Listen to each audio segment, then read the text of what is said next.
My 13-year-old niece giggled and said, "Mom says if you disappear tomorrow, no one would notice." As she opened the $850 phone I had bought her. All 40 guests laughed, except me. I nodded.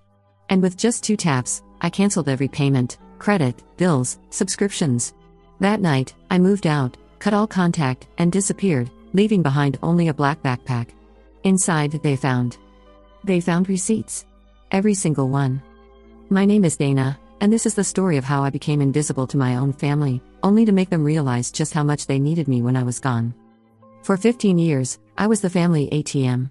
The reliable one. The one who never said no when someone needed help.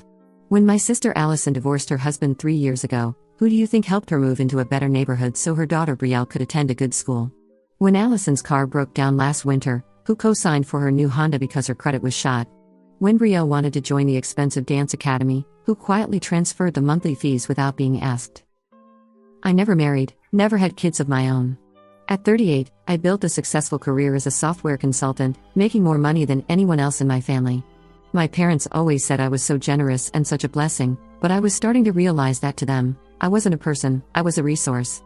The breaking point came at Brielle's 13th birthday party.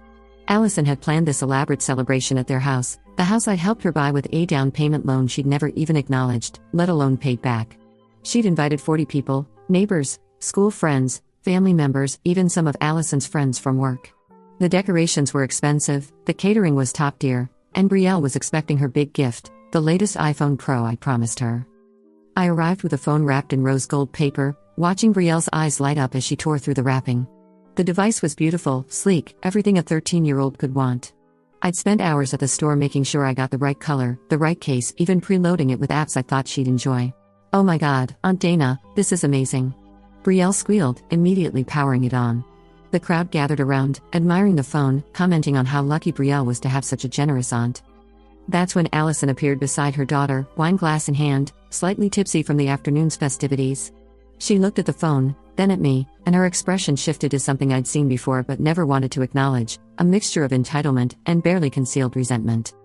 "You know, Jess," Allison said loud enough for everyone to hear, "your Aunt Dana loves buying things for people because it makes her feel important. She's never had a family of her own, so we're all she has." The crowd had gone quiet, but Allison wasn't finished.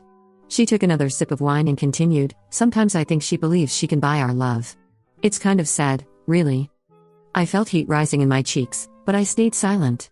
This wasn't the time or place for a confrontation. I forced a smile and started to move away from the group, but Brielle's voice stopped me cold. "Mom says if you disappeared tomorrow, no one would notice," Brielle